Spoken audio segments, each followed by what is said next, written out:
Good Wednesday afternoon to you. It's 4 o'clock time for Sports4CLE. Hope you're having a great afternoon. Plenty of Browns to talk about. A little later, Eddie McDonald from Dawg Daily will join us, and we will be talking plenty of Browns. And we begin with some developing news concerning the Browns. The Browns and the Carolina Panthers had been talking for quite a while. They have finally agreed to trade terms for Baker Mayfield. Browns have agreed to trade Baker Mayfield to the Panthers in exchange for a conditional draft pick. Panthers will pay $4.85 million of Mayfield's salary. Browns will pay $10.5 million, and Mayfield will come off of that guarantee by $3.5 million as well to facilitate the deal. It's pending a physical. The Browns will receive either a 4th or 5th round pick in the 2024 draft, depending upon how much time Baker Mayfield plays for the Carolina Panthers. Andrew Berry, Browns general manager, had this to say: Baker Mayfield infused our organization with tenacity and grit during his time as our starting quarterback. Baker's competitiveness, toughness, and ability to persevere were all characteristics that endeared him to our city as well as his teammates. He will always have a unique place in Browns history for what he has accomplished. We wish him well as he continues his career. Keep in mind, Browns played the Panthers week 1 of the regular season. Let's welcome in Tim Bielik from the Plain Dealer as well as cleveland.com. So, Tim, it is in fact the Panthers, and pending a physical, they can finally close the book on Baker Mayfield here.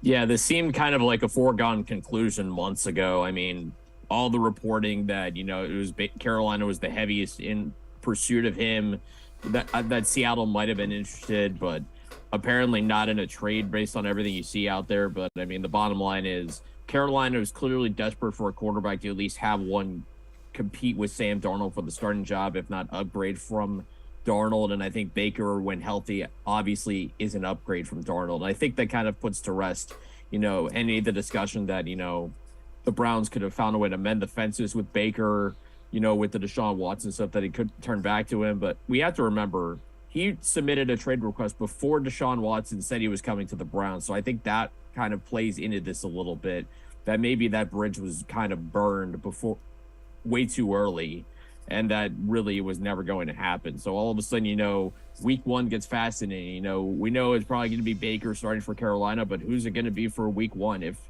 it's probably more likely than not going to be Jacoby Brissett, depending on what happens with Deshaun Watson. But in terms of Baker Mayfield, this is a chance for him to, rehabilitate his career. He's at an all-time low off that 2021 season. Everybody's questioning him, what his ceiling is as a quarterback. This is an audition year for him because he's got a chance to make some millions of dollars if he goes to Carolina, has a good season. Maybe it's not good enough to get to the playoffs, but considering, where the Panthers are, if they can get close to 500 with Baker, I think it's a pretty successful season. And maybe Baker's able to show that he's still a starting caliber quarterback in the NFL. And there are offensive coaches in Carolina that would appear to play to the strength of a quarterback. You've got Matt Rule. Baylor was the head coach. New offensive coordinator is Ben McAdoo, has spent time as a head coach with the Giants, and it's kind of interesting. We dug this one up, and it just kind of makes chuckle a little bit. This is from a New York Times article. Pro Football Talk reprints it. McAdoo rated Josh Allen, Lamar Jackson, Sam Darnold, Josh Rosen, and Mason Rudolph ahead of Baker Mayfield in that 2018 draft, where Mayfield went number 1 overall. Allen went 7, Darnold went 3, and Jackson was at the back half of the first round. But he had him as the 6th ranked quarterback in that draft class, where he went number 1 overall. But again, fresh start for Baker Mayfield. And you can be sure, he has to go in and win the starting job. But he'd like nothing more than to come out and be the starter for the Panthers against the Browns. Of course. I mean, we all know Baker's, always plays with the chip on his shoulder. He's got that fiery personality that I think, a lot of Browns fans fell in love with right away and, stuck with him until his play really started to deteriorate due in part last season to that labrum injury in his left shoulder that really, just prevented him from being the same player since the injury. But, he's going to a fairly decent situation in Carolina, at least for this season. You got Christian McCaffrey there at running back. You got one of the better receivers in the NFL in DJ Moore. They just drafted Ike Ekwonu with the 6th pick to be the left tackle. He's still going to be a rookie, and his first game is going to be up against Myles Garrett and Jadeveon Clowney. So he's going to have, we already knew he was going to have a tough test. At least he'll have a more veteran quarterback. Granted, there'll still probably be some adjustment period to Baker, and if he wins the starting job, how he works with his new teammates, works in a new system. Because again, 5th season for Baker Mayfield, this is going to be his 4th different offense that he's going into, and I hope the first time Baker goes in a quarterback room with Ben McAdoo isn't a little awkward, because we know he's probably heard that somewhere by this point. Maybe it was kind of in his book or whatever, or whatever he has of people who have kind of counted him out or whatever. But this should be it's going to be an interesting fit. I think it's a solid fit. I'm fascinated to kind of see how this plays out for the Panthers.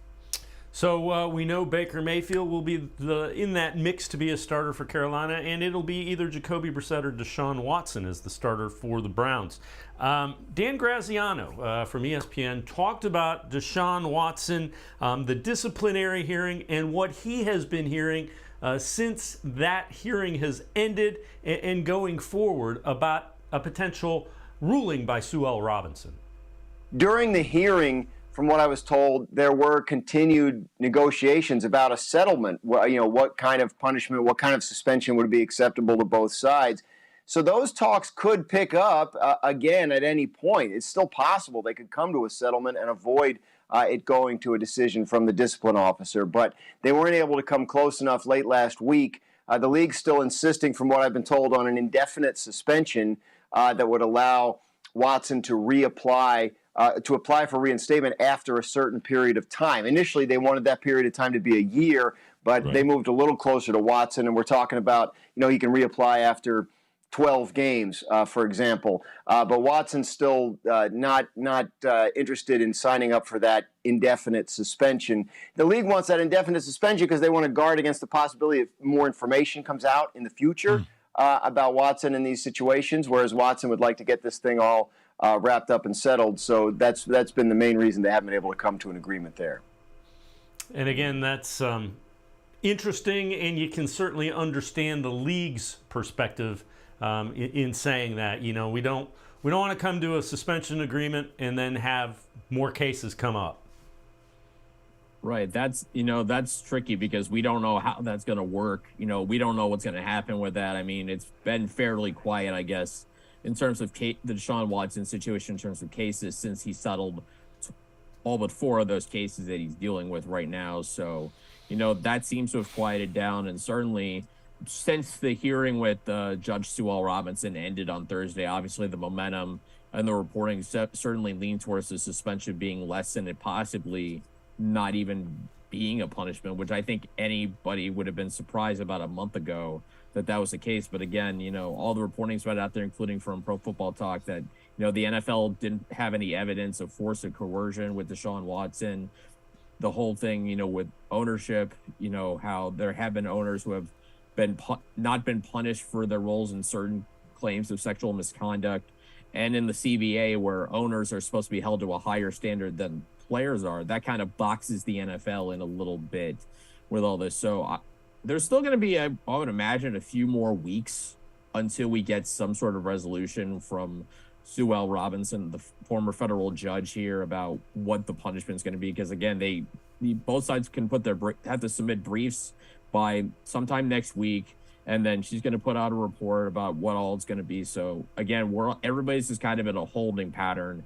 But based on everything that's out there, you have to believe maybe it's more likely than not Watson gets a more lenient punishment, maybe 4 to 6 games or even none, which I think, considering all that's happened with Deshaun Watson, would still be kind of surprising. Yeah, and I would agree with you. I think there's going to be some sort of punishment, and I don't think it's going to be as much as I initially did. All right, let's head to the voicemail of Truth and Reason. This one about the Deshaun Watson and the whole suspension hearing. Regardless of the punishment that Sue L. Robinson and the NFL give to Deshaun Watson, the bottom line is that there's something very wrong something very disturbing about this guy. Come on, you have to admit that. I've been a Browns fan for several decades, and I can tell you that no length will ever wash away the bad taste in my mouth every time I say this guy's name. Remember, Cleveland, it's not what you win, but who you win it with. And as always, we appreciate all of the voicemails. Tim, nobody knows exactly what went on. I think, it's fair to say he put himself in some situations he probably shouldn't have, but other than that, nobody knows exactly what went on in those instances with Deshaun Watson. I agree. I always believe kind of how in the idea that the reality of every situation lies somewhere in the middle. Whatever Deshaun Watson did or whatever he's being accused of, there's a middle ground to it. I think obviously it's the volume that is still striking because of, it's the 24 suits that he was faced with. What the New York Times reported was about 66 different massage therapists he visited. So there's something a little weird about this whole thing still. And again, when you're a professional athlete like Deshaun Watson, you got to be able to understand the situation and you got to have some awareness that you can't put yourself in that position because you're a quarterback in the NFL. He's one of the best that there is, and you got to act clean. I mean, there's just no other way around it. You got to act a certain way. You got to live up to that code of conduct that, the NFL requires, that you got to be held up to a pretty high standard. And, kind of put himself in a bad situation, like you said. And when you do that, things like this have the potential to flare up, and he really needs, I think, to continue to clean himself up, whether it's counseling or whatever, in the future, even, if it's not mandated by punishment. I think it's something he should still kind of visit at some point. Yeah, and again, I get whether you feel one way or the other. I won't tell you how to feel, but we will present all sides and a bunch of opinions. That's kind of what this show's about. Tim Bielik and I are going to step aside, take a quick timeout. Other side of the break, we'll talk a little Browns rookies and how good is this roster. Sports for CLE. We'll be right back talking Browns with Tim Bielik. Stay with us. Come back to go forward. Back to learning new things. Back to pursuing your dreams. Tri-C has flexible learning options to fit your life. And every year, more than 1,000 local companies provide Tri-C students with real-world learning. The right education can boost your lifetime earning power by hundreds of thousands of dollars. Start now with a college education you can afford. Tri-C, where futures begin. When it comes to selling you a mattress, most retailers are handing you a long line of extra steps that drive up costs and create confusion. At the Original Mattress Factory, we simplify the mattress shopping experience by building mattresses and box springs in our own local factories and selling them direct to you. It's short, sweet, and simply makes sense. So experience more than just the mattress store. Experience an original, the Original Mattress Factory. The Ohio Lottery Partners in Education program recognizes role model students and teachers from across Ohio. Nominations can now be done completely online. To nominate a deserving teacher or student, go to ohiolottery.com. In the About section, find Partners in Education. There you will find links to the nomination forms. Students kindergarten through 12th grade can be academic all-stars. Teachers can be honored as a Teacher of the Month. The Ohio Lottery Partners in Education, where stars shine.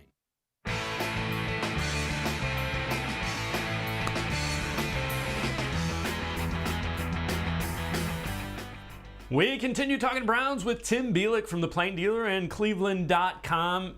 Browns training camp just about 3 weeks away, and the Browns rookies, they're ready to go.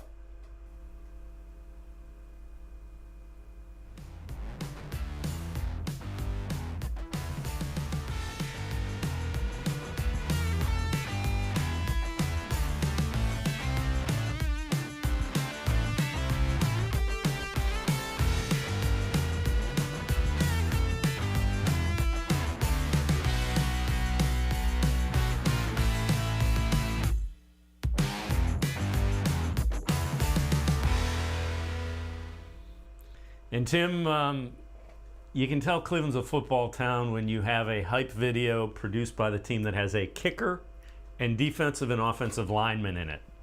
That doesn't happen everywhere. It happens in Cleveland, though. No, and I mean, I'm sure, obviously, Browns Twitter, I have to imagine was very happy when they took Cade York in the 4th round. And when you look at this class, obviously, he's going to be the guy that's going to be the most vital right away to the success of this team out of this draft class. You're going to see a lot of David Bell. Just like we saw in the hype video, both those guys really seemed like they impressed throughout the offseason program. So wouldn't be surprised to see a lot of those guys. And then you look at the rest of the draft, Martin Emerson, Alex Wright, Perrion Winfrey, they got a chance to kind of rotate in pretty quickly on defense, at least in certain situations. And then they kind of build their workload up over time. But, I think this is going to be an interesting draft class. I mean, this is a class that didn't have a 1st or 2nd round pick, yet there's still players that, Browns fans have reason to be excited about. I mean, Cade York was just knocking deep field goals like crazy through minicamp, so there's reason to be excited for that. David Bell is going to fill a nice role, I would imagine, in that slot role. Based on if those two guys alone can be successful this year, I think you'll have gotten pretty good contributions out of this rookie class, because those are going to be the two I think that are counted upon most. Yeah, and the other guys are developmental and will get their shots. This is from CBSSports.com, ranking all 32 of the NFL teams' rosters. So the top-ranked one is the Bills, followed by the Chargers, Rams, and Buccaneers. Bengals are number 5. They have the Browns ranked at 15th. They say the receiving room is thin beyond Cooper. The line lost J.C. Tretter. The secondary is still banged up, and Deshaun Watson looks like a lock to miss significant time. Is the rationale behind that. I think 15's still kind of low, because you're not taking into account one of the best offensive lines in football, the best running back combo in football, bookend defensive ends that are among the best in football, and the secondary is really deep. Yeah, I have a hard time, seeing how the Browns are 15 and 10 whole spots behind the Bengals. In fact, they should at least be neck and neck. I know there's obvious concerns about, how much time Deshaun Watson's going to miss this season in terms of a suspension, but you look at the rest of the things they're kind of talking about. I know Amari Cooper is really the only true veteran on this team, but you still also have to kind of figure out who's really good at receiver when they have a really quality quarterback available, as far as, where Donovan Peoples-Jones is in his growth, where Anthony Schwartz is coming into year 2, how good David Bell can be right away. And, the secondary banged up. Maybe I understand a little bit, because Denzel Ward has had injury issues throughout his career. Grant Delpit tore his Achilles 2 years ago. But outside of, the questions at quarterback, there's not a lot of weaknesses on this team. I mean, like I can agree, obviously, like what I said around receivers, guys kind of need to prove it a little bit. Offensive line, though, I don't know if J.C. Tretter, if that cut is that big of a loss, because we saw Nick Harris step in for a little bit, played pretty well. It's year 3. It's time to figure out, what kind of player Nick Harris is. I mean, when he was drafted, he seemed like a perfect fit for this type of offensive scheme. It's year 3. It's time to see what you got in him. Yeah, the other thing about Nick Harris that we keep pointing out, he got first-team reps throughout the week because J.C. Tretter did not practice. That should, one, give the Browns an idea, a pretty good idea of what they have. They're seeing him day in and day out with the first-team group, and it should help him. It should help accelerate his learning curve come game time as well. The other thing I'll say is I think David Njoku and Harrison Bryant will elevate that receiving core. I think both of them could have pretty significant years. Yeah, I mean, this is going to be a chance for Njoku to finally show what he could be as a number 1 tight end. I mean, you look at the Chargers game he had a year ago, that shows the potential that David Njoku has. And every time we've seen Harrison Bryant, he's been fairly reliable, especially, in his second season. Once he got past the fumbles from his rookie season, he really started to look more of a solid player. So that's a pretty darn good 1-2 combination at tight end. Yep, and you know what? They can still catch the ball just like wide receivers. So that again, I think, the wide receiving room, I get it. It's young and thin behind Cooper. There are other guys that can catch the ball, being Njoku, Harrison Bryant, and don't forget about Kareem Hunt. All right, this is from Dog Pound Daily. 3 Browns who could be cut before week 1. They're going to go Blake Hance, who's that guard, was also the swing tackle left year. That's number 3. Number 2, wide receiver Anthony Schwartz, third-round pick a year ago. And then Jordan Elliott, defensive tackle, who a couple years ago and has really yet to break out. I suppose those are all possibilities. I'd be really surprised if Anthony Schwartz didn't get an entire second season to kind of prove himself. He's a speed guy, is in world-class speed guy, and was banged up pretty much all last year and couldn't ever get back on track and catch up. I agree, and I've said from the second they drafted Anthony Schwartz that this was a pick for 2022 and beyond, that anything you really got out of him as a rookie was going to be a bonus for Anthony Schwartz. Considering he was raw, he still needs to add a little bit of weight. He still needs to kind of work on his technical aspects. And obviously, all the receivers struggled last season with the problems that the Browns had with Baker Mayfield playing through his injuries at quarterback. So of those 3, I would say he's the least likely to be cut. I think Blake Hance would be the most likely, just because you don't know who's going to kind of rise up as kind of a backup offensive lineman. And you can kind of find one or two of those guys off the street to kind of come in a pinch if need be.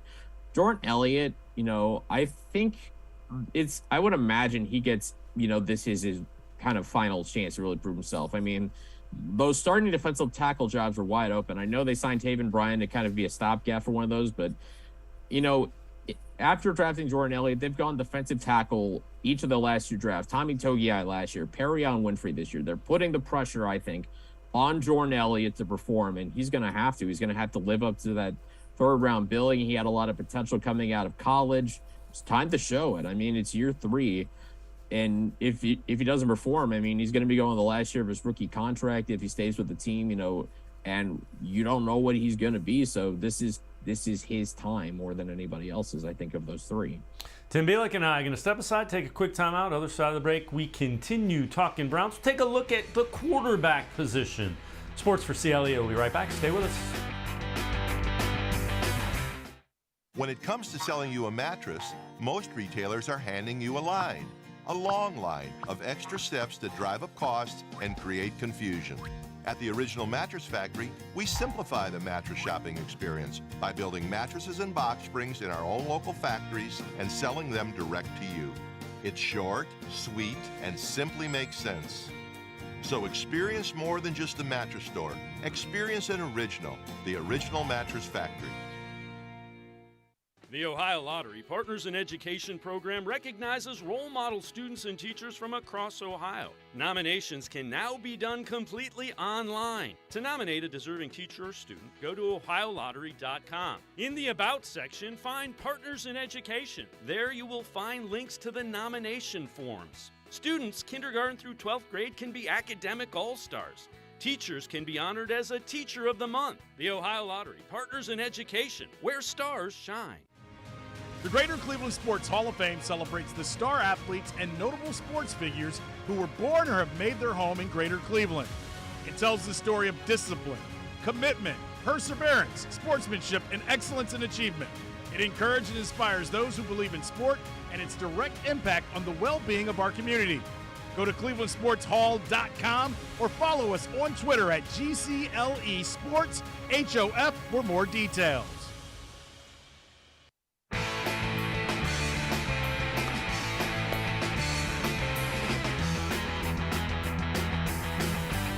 We continue talking Browns with Tim Bielik from the Plain Dealer as well as cleveland.com. We're going to head back to the voicemail of Truth and Reason. This one about Deshaun Watson. I'm born, bred, and raised in the state of Ohio. I moved to Las Vegas, been out here for 30 years. I've been embarrassed by my hometown team, Cleveland, forever. I've been out here losing money on them forever. Let me say this, Ohio. Enjoy the next 5 years of winning football. Finally, everybody out here is not laughing at us no more. Go Browns. Love you. All right, as always, appreciate all of the voicemails. And Tim, I think the Browns' plan is more than 5 years of Deshaun Watson. That's the length of the contract. He's still a reasonably young guy. Missed all of last year, so there's not the wear and tear on the body. But this is a guy you plan to have as quarterback probably for 10 years, maybe even more.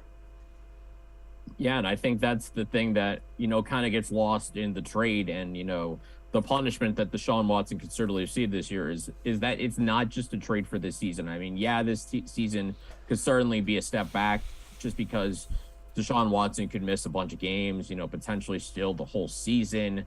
But this trade is not about 2020, just about 2022. It's about the next decade plus with Deshaun Watson as the quarterback. That's why they signed him to a 5-year contract. He's still in his mid to late 20s. Remember, he was only drafted in 2017, so he's still a relatively young quarterback. The hope for the Browns is that, whatever kind of happens this year with a suspension, they'll probably live with it as long as they still get, quality play from Deshaun Watson for the next decade. And with his talent, the Browns should certainly be in position to contend for a Super Bowl, if not get to and win one. I think that's how good Deshaun Watson is. It may not happen right away as some fans kind of hoped it would, but the goal is that by having Deshaun Watson, you've created a true Super Bowl window, and that's a big window that's open right now for the Browns. Yeah, and again, in the NFL, if you do not have an elite quarterback, your chances of winning the Super Bowl decrease dramatically, and all the teams that don't have one are looking for one. All right, let's take a look at this. This is kind of interesting. Pro Football Focus, we're going to take a look at two graphs that show quarterback play. Now, it is best and worst decision makers. So you got Tom Brady, Aaron Rodgers, Lamar Jackson, Matthew Stafford, and Ryan Tannehill, way out on the end of really, really good decision makers. You see Baker Mayfield kind of in the middle there. Deshaun Watson is the Houston Texans logo down at the bottom. Now let's flip this and go execution relative to decision making. And at the extreme good end of this one now is Drew Brees, followed by Patrick Mahomes, and then Deshaun Watson ahead of Aaron Rodgers, Justin Herbert, Matthew Stafford. And in this execution relative to decision making, Baker Mayfield, Mitchell Trubisky, and Gardner Minshew are the bottom three. So what that tells you is decision making is relative to how you can execute it, and Deshaun Watson gets out of trouble pretty darn well. Yeah, I mean, that's the thing with quarterbacks. I mean, if you have a guy that can make up for the mistakes of his team around him, and I mean, they're not always going to play clean games. Sometimes your line's going to have a difficult day, and if you're the quarterback and you can escape, you can buy time, you can cover up a lot of holes on your team if you have that guy who's able to, account for those things, be able to make adjustments for those things, even in the middle of plays, to be able to understand if the blitz is coming and there's no way your line's going to pick it up. If the quarterback is able to get out of the pocket, make the right play, then all of a sudden you got a huge play. And that's why the quarterback position is so important, because, I mean, the ball's in their hands every single play. They're the ones ultimately making those decisions. And if you have a guy that can make the most of his decisions like Deshaun Watson can, certainly you see the high-level play. And if you look at that second graph, by and large, the guys at the top of that list are more of your high-end quarterbacks, especially Patrick Mahomes, who's second on that list. We know he's a risk taker, but we also know he's just incredibly, incredibly talented, and probably as talented a quarterback as there is in the game. Yeah, and that second graph, those are quarterbacks that deflate defenses. Think about it, Browns fans, think about this. How many times has the defense done everything right, but the quarterback finds a way to make a play? That's what good quarterbacks, that's what elite quarterbacks are able to do. Let me pose this to you. Let's say Jacoby Brissett is the quarterback for 6, 8, 10 games. Can the Browns still be a playoff team if it's Jacoby Brissett for almost half or slightly more than half the season? If it's 10 games, I probably say no. If it's 8, I say maybe. If it's 6, certainly I'd say you got a pretty good chance of getting there. I mean, if it's 10 games, you're asking Jacoby Brissett to win games for you, and he's not that type of quarterback. He's kind of a game manager, the guy who's not going to lose the game for you, certainly not going to win it. And, the schedule obviously gets tough around shortly after the bye week when you have the Bills and the Buccaneers back-to-back. If it's 8 games, 4-4 as you go into your last 9 games, yeah, obviously the it's an uphill battle. But I mean, how many times we see teams start a season 4-4 and make the playoffs? It happens all the time, especially now. Now that 7 teams in each conference can make the playoffs, you don't have to necessarily be ahead of the pack to get there. You just kind of have to be in the pack and be playing well at the right time. And of course, if it's an 8-game suspension, Deshaun Watson will be able to come back after the bye week and have that extra time to get ready for the first game back off the bye. If it's 6 games, I mean, you go 3-3, all of a sudden Deshaun Watson comes back. And, maybe it takes a game or two for him to knock the rust off. But if he does, and again, if they win both those games 5-3 going the bye, then you've got an excellent shot to get to the playoffs. So again, it all comes down to just the number of games that Jacoby Brissett's going to play. I mean, again, not going to lose the games, but if it's the more games he plays, that margin for error goes way down. You don't have that margin for error unless you have Deshaun Watson playing a majority of those games. All right, so this is from ESPN.com. NFL players on the roster bubble entering training camp for all the teams. For the Browns, they have D'Ernest Johnson. After being tendered this offseason, Johnson did sign a 1-year extension, but with only $900,000 guaranteed, the Browns could easily move on from Johnson, including via trade. Okay, via trade I would buy if they can get something for him, but Johnson's too good. They're not just going to flat out cut him to save money. If you can trade him for a valuable asset, maybe. But I think they like the idea of having 3 guys that could start for a lot of teams in the NFL. Of course, and we saw the value of D'Ernest Johnson a year ago because when he had to play, particularly in that Thursday night game against Denver, he was vital in them winning that game. Obviously they didn't have Baker, they didn't have their top 2 backs. They needed D'Ernest Johnson to play really well, and he played really well, showing that he has starter potential. I mean, the only way I see him going somewhere else during, before the season is, say, if a team loses a starting running back, they call the Browns and, D'Ernest Johnson's there, and say they offer up maybe, I don't know, what, 4th-round pick in 2023 for D'Ernest Johnson, in which case I would take that if I'm the Browns, because you can't keep him forever. I mean, they drafted Jerome Ford in this past draft. You still gotta save a bunch of carries for Nick Chubb and Kareem Hunt. He also mentioned Demetric Felton in that little excerpt there, but I can understand if they, like you said, if they want to trade D'Ernest Johnson for something, you still have value in him. And that value kind of runs out at a certain point because, again, you drafted Jerome Ford to essentially be your 3rd running back of the future. Maybe not necessarily this year, but at some point down the road. And you kind of put that ticking clock, I think, on D'Ernest Johnson in doing so. Tim Bielik and I are going to step aside, take another timeout. Other side of the break, we will continue talking Browns football. We'll take a look. Myles Garrett, where do NFL players, coaches, front office types rank him? Sports4CLE, straight ahead. Stay with us.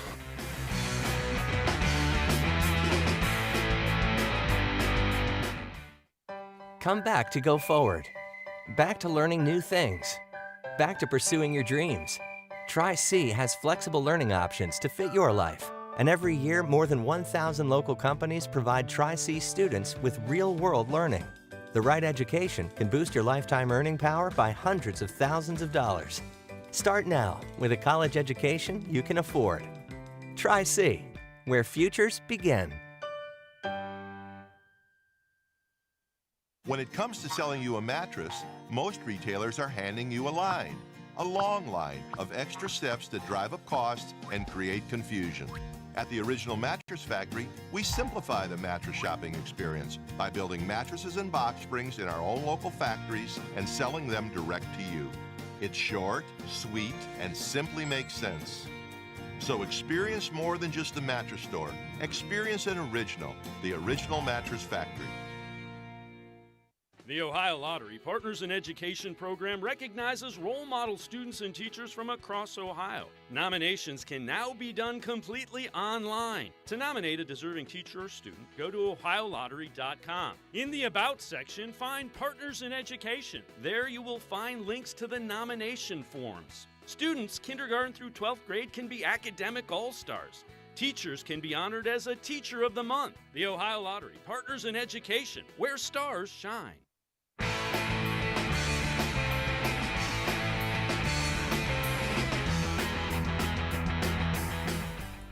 We continue talking Browns football with Tim Bielik from the Plain Dealer as well as cleveland.com. So this is from ESPN.com. NFL executives, coaches, and players rank the top 10 edge rushers in the NFL. Number 1, TJ Watt. Number 2, Myles Garrett, who was ahead of Nick Bosa, Joey Bosa, and Max Crosby in the top 5. An NFL coordinator said, quote, he takes over a game, you build your entire defense around him, and you don't look back. AFC offensive coach, when he's one-on-one, he's unblockable. AFC front office official, he still gets chipped and extra help slides his way, but it's not what it used to be. That helps explain his recent dominance. Tim, you've kind of seen Myles Garrett evolve over the past couple of years, not only on the field, but he's really the voice and the leader of that team. Definitely. I mean, he became the heart and soul of the defense last season. I mean, several times he called his teammates out or even called his coaches out.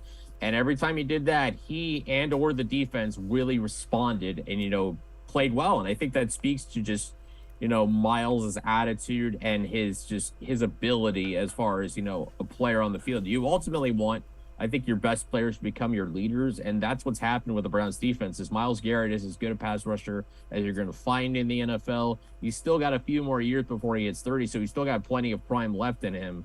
But it's good for the Browns that he's become that vocal guy, the guy that kind of everybody follows him into battle. And, obviously, with them keeping Jadeveon Clowney for another season, it will only make Myles Garrett better that, teams can't just double or triple him relentlessly, knowing that there's another guy on the other side who's certainly capable enough and can hold his own and can make teams pay for doubling and tripling. And when you have another guy who can do that, it only makes your superstar defensive end even better. And again, he's, the next level for him is, can you get to that defensive player of the year level? And he's been real close and then just hasn't finished the season. In part, he hasn't finished it healthy the last couple of years, but if he can go 17 games and get after it, he'll be in that conversation. No question about it. I mean, obviously, him coming down with COVID-19 at the end, late in the 2020 season. I mean, we all saw what that did to him. It really took a toll on him, and it took until 2021 for him to kind of show what exactly he could do. And then, obviously, with the team tailing off with the problems on the offense in the second half of that season, it really took away from Garrett's possibility of getting Defensive Player of the Year. Obviously, if the team performs well, if he performs well in 2022, he should be in the mix again. All right, so this is from the Bleacher Report. One move every team should make before the season begins. For the Browns, they keep trying to get him to sign Will Fuller V. When healthy, Fuller, legitimate vertical threat with 4 seasons of experience playing alongside Watson at 28 years old. Fuller can agree to something longer than a one-term deal as Cleveland awaits disciplinary verdict on quarterback status. I get the thought there. I think they're going to go through preseason and see if Anthony Schwartz can take the step forward that they want. I think they view Anthony Schwartz as their deep threat. Your thoughts? I mean, he's got Olympic level speed, so I mean, there's no question about it. It's the football acumen, like I said earlier, that has to continue for him to improve. And as him putting in the work with Jarvis Landry the last 2 off seasons, I think should certainly only help him improve that. But again, I would imagine, like you said, the Browns just go into training camp, seeing what these receivers look like with Deshaun Watson throwing to them. Maybe they believe that, improving the quarterback play will help make the receivers better. And there's sound reason to that. I mean, good quarterbacks make everybody better. They elevate the play of everybody around them because they can put them in better positions to make plays. And I think that's what can happen with these receivers. I mean, they're talented guys. Amari Cooper really is the only one, though, who has proven. The other guys kind of have to prove at the NFL level, but you see some of the tools that they all have to work with. I mean, with Schwartz, it's his speed. With David Bell, it's his football IQ and the ability to just create separation against guys in coverage. And with Donovan Peoples-Jones, he just is such a rare athlete in terms of speed and just strength and verticality as far as jumping goes. So there's all those things there. It just kind of has to see how it plays out, and those guys just need to continue to show that they can do it consistently at the NFL level. All right, before I let you go, who do you think's primed to have a really good season in 2022 for the Browns? I'm on the Grant Delpit bandwagon for 2022. You know, this was a guy I really loved when I watched him play at LSU. I mean, you know, after 2018 season, this was a guy who certainly had top 10 potential, but, you know, injury slowed him down in 2019. He missed a lot of tackles. Maybe he got overshadowed a bit by, you know, some of the guys like Patrick Queen and Caleb on Chason, and obviously what that offense at LSU was doing. But and then tearing his Achilles in training camp in the offseason of 2020. We didn't get to see what that was going to look like after the Browns made him a second-round pick. But, you know, it came back last year.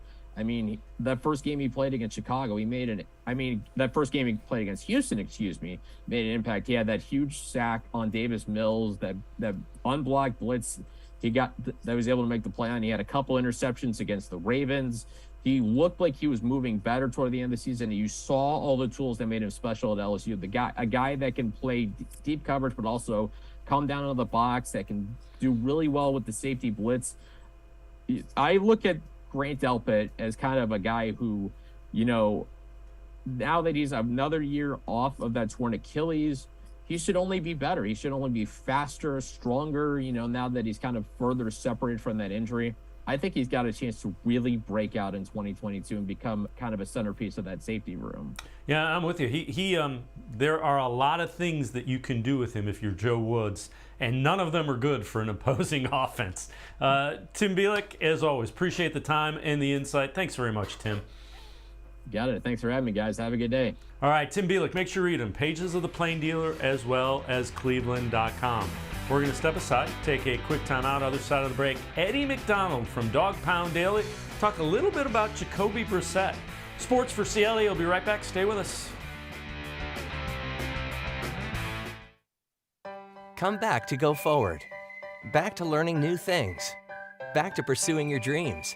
Tri-C has flexible learning options to fit your life. And every year, more than 1,000 local companies provide Tri-C students with real-world learning. The right education can boost your lifetime earning power by hundreds of thousands of dollars. Start now with a college education you can afford. Tri-C, where futures begin. The Ohio Lottery Partners in Education program recognizes role model students and teachers from across Ohio. Nominations can now be done completely online. To nominate a deserving teacher or student, go to ohiolottery.com. In the About section, find Partners in Education. There you will find links to the nomination forms. Students kindergarten through 12th grade can be academic all-stars. Teachers can be honored as a Teacher of the Month. The Ohio Lottery Partners in Education, where stars shine. I am powerful beyond my wildest imagination. I will define my future. I will keep challenging myself to improve. Because I am a future leader of this great nation. I will be responsible for raising a beautiful family. And educating not only my generation, but many more to come. I will make a difference in my community. And I will stand up for what I believe in. I will not settle for simply chasing my dreams. I will achieve them. Because I was given a chance. An opportunity. A home. At Family, Career, and Community Leaders of America. The ultimate leadership experience. FCCLA has been one of the greatest experiences of my life. It's made me who I am today. Join us. We'll build a new future together.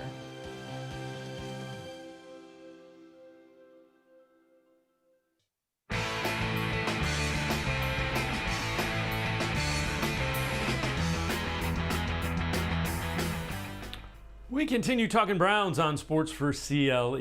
Everybody waiting to see if a Deshaun Watson suspension happens, how long that Deshaun Watson suspension would potentially be. In the meantime, the question becomes, what happens if Jacoby Brissett is the Browns starting quarterback for a significant amount of time? Mina Kimes, Adam Schefter of ESPN on ESPN's NFL Live talked about, can the Browns be a playoff team if Jacoby Brissett is their quarterback for a significant amount of time? I don't see the Browns as a playoff team with Brissett. Maybe if there was a 4-game suspension. You know, Sam talked about how easy that front of the schedule is. But not only do they play in a very difficult decision with two teams, the Bengals and the Ravens, that I think are clearly better, they also play in an unbelievably stacked AFC. And while Jacoby Brissett, I think, has proven himself to be one of the better backups in the NFL, he is a backup. for a reason. Since coming to the league in 2016, ranks 41st in passer rating, 47th in yards per attempt, 46th in sack ratio, which has been an issue with them, even playing behind a good offensive line. I just don't think he can give them enough to really compete in such a stacked conference. And that is the whole point there, right, Mina? Because you not only have to beat out all the other AFC North teams, the Ravens, the Steelers, the Bengals who went to the Super Bowl last year, but then you look in the AFC West, the Chiefs, the Chargers, the Raiders, the Broncos, everybody's better. So if the Browns don't win the division in a very tough AFC North where they've struggled to win that division, then they have to find a way to beat out a couple of those other teams, and that's very difficult to do. And so the pressure will be on Jacoby Brissett. And even though this roster is stacked and strong at certain positions, and it might change the way it plays without Deshaun Watson running the ball even more, relying on a really good defense, it's still going to be a monumental challenge for this team to break through. Let's welcome in Eddie McDonald from Dog Pound Daily. Eddie, I know you've written on this very topic. Jacoby Brissett as a starter. What are your thoughts? So yeah, some of the language in that was a bit harsh for Jacoby, I guess. But you know, I get the premise of it. I get that he's not a starter. He's not a starter for a reason.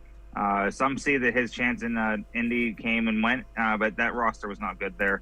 It just wasn't. And of course, my cat is coming through to talk Browns football, naturally.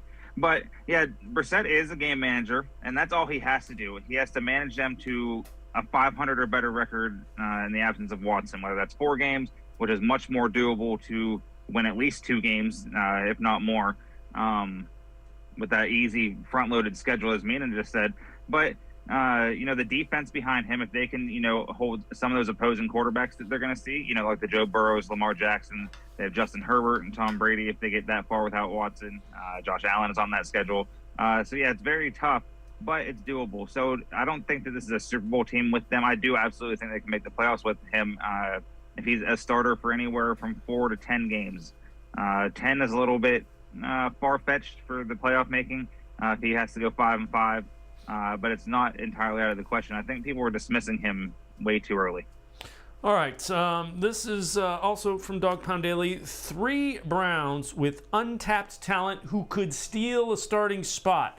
So we start with number 3, David Bell, a rookie wide receiver. What are your thoughts there with Bell? I think he is a newer, somewhat better, well, not necessarily pro better, but better coming out of college, better than Jarvis Landry. I think he can replace Jarvis's production over the past few years, and that's going to be big shoes to fill. Like him or love him, and Jarvis was productive for the Browns for the most part. David Bell is almost an identical player to him. He can stretch the field just a little bit more. I'm really excited to see how he's incorporated with his offense, especially if Watson is, you know, playing the majority of the games. Him getting to learn from Amari Cooper, I think, is going to help him tremendously. So I'm very excited to see how he does.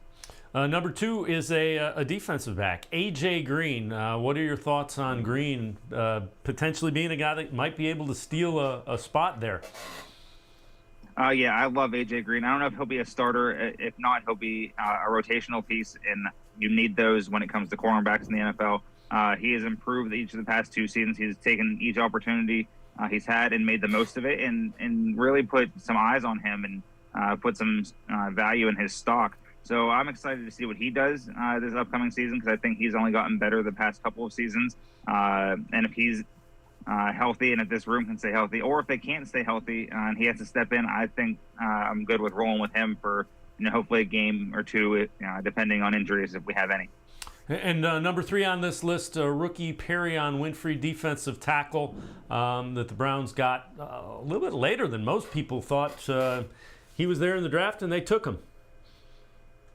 Yeah, we talked about on this show a few times that we wouldn't mind seeing him go at 44 when they still had that pick. They traded that back and went to 68 and drafted Martin Emerson, and he didn't get picked till after that. And I was like, oh, that's pretty much a steal if he can live up to the potential. I love his hype. I love his energy. I love what he brings to the table. Now, I hope that translates to the football field. Basing it off what he did at Oklahoma, I think that's absolutely a thing that can happen. If the Browns do that, they would have gotten themselves a steal. And I hope, and I really hope that he lives up to his own hype. because it's sensational to watch, and I hope we get down the field and he turns into one of those unique, dynamic players of the league. And keep in mind, this was a guy that kind of played out of position at Oklahoma. They had him as a nose tackle. They put him more in a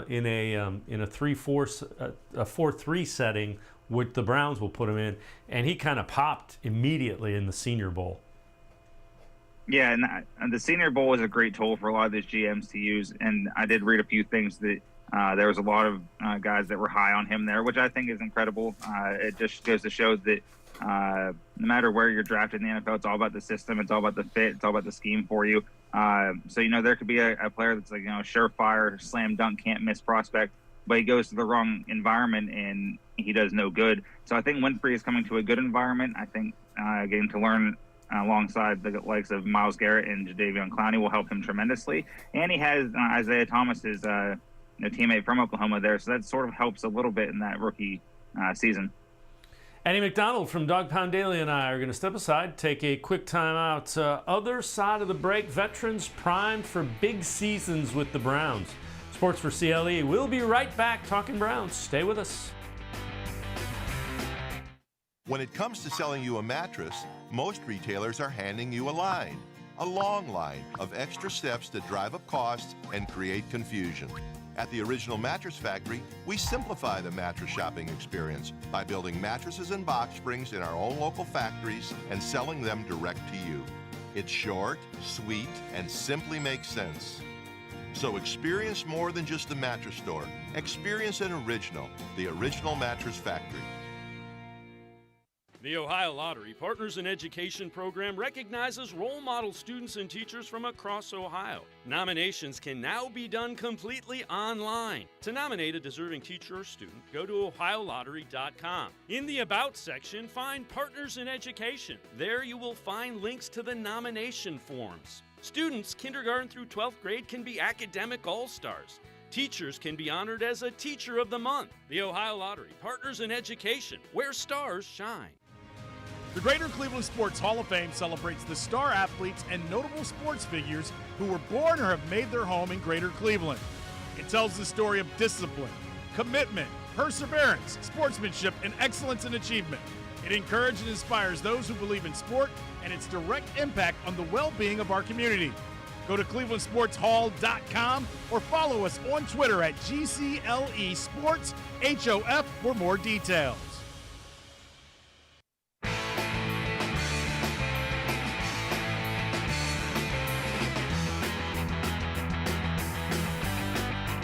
We continue talking Browns with Eddie McDonald from Dog Pound Daily. 5 veterans primed to have career seasons in 2022. This from Dog Pound Daily. So number 5, running back Nick Chubb. Number 4, defensive end Myles Garrett. 3rd on the list, Amari Cooper, the wide receiver. 2nd on the list, also a wide receiver, Donovan Peoples-Jones. And number 1 on the list, David Njoku. Eddie, I think David Njoku, I'm all in. I think they are going to use him significantly, and it's about time. I think he's kind of a matchup problem in the Browns. He's been underutilized by the Browns the first few years. I understand he's got to catch the ball. He has to stop dropping some passes, but the mismatch and the ability to dominate is there with him. Yeah, I agree with that, and I think this front office agrees with you there too. I think early on they saw that it wasn't as good of an idea to sign Austin Hooper, but I absolutely agree. I'm not even sure which one of my co-writers wrote this, but I absolutely agree that Njoku should be number 1 on this list. He's going to have more chances to shine this year. He's not going to have to worry about Austin Hooper in front of him. He is the top dog there, which also elevates Harrison Bryant behind him as his backup, or sometimes being on the opposite side of the line of him. So absolutely think he is going to have a tremendous season, especially, with Watson.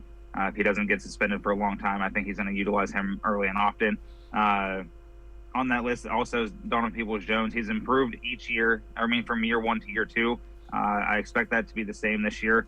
Amari Cooper will take some of the pressure off of him and get some of those double teams, and I think he steps up again. I think he doubled his production from his rookie year.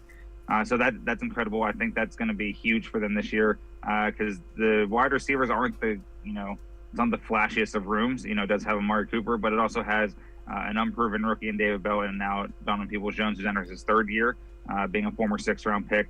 Myles Garrett, I think last time I was on the show, we were talking about something I wrote about Myles Garrett.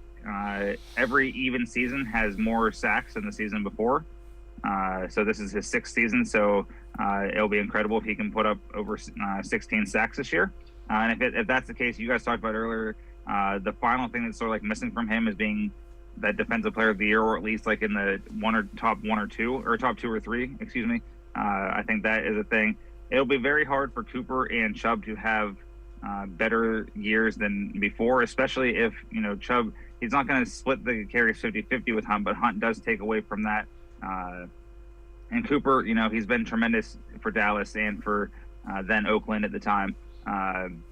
It's just going to be hard for those guys to top what they've already done, because they've already done so much. But I would love to see both of them have career years. I just don't know how likely those two are of this list.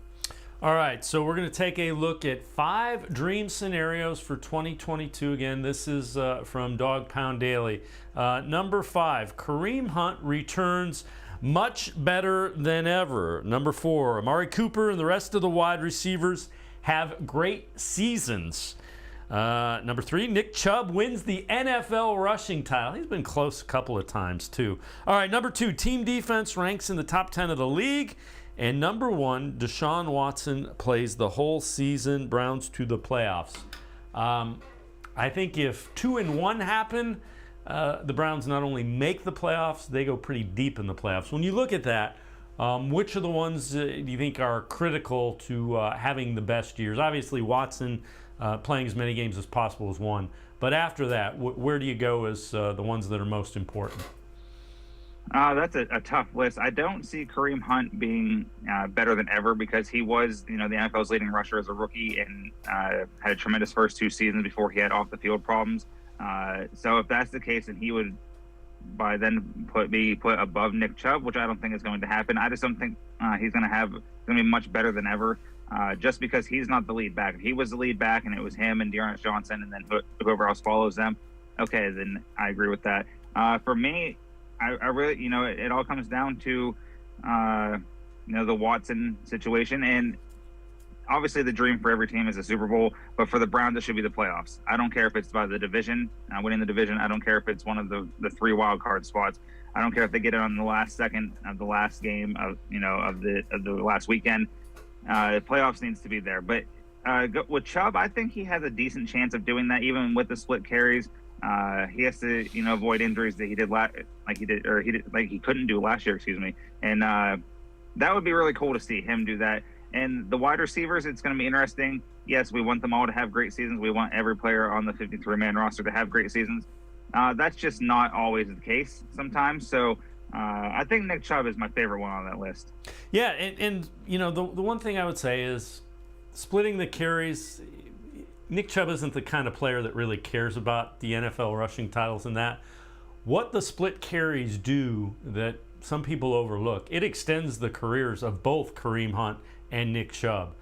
Nick Chubb has so many fewer carries on his legs and body than, say, a Derrick Henry.